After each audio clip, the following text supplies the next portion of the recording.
মা ছাদে টপে দেখো করেছে কামরাঙা গাছ।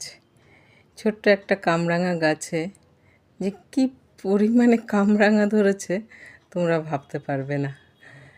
প্রচুর পরিমাণে কামরাঙা এসছে গাছটাতে।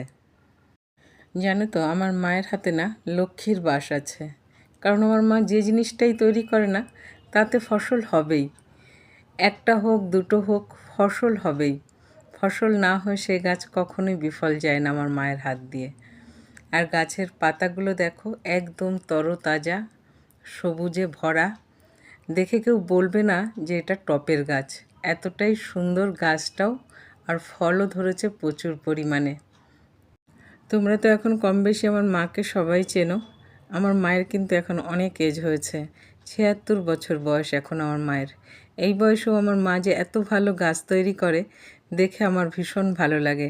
তোমাদের কেমন লাগলো কামরাঙা গাছ অবশ্যই কমেন্টে জানিও।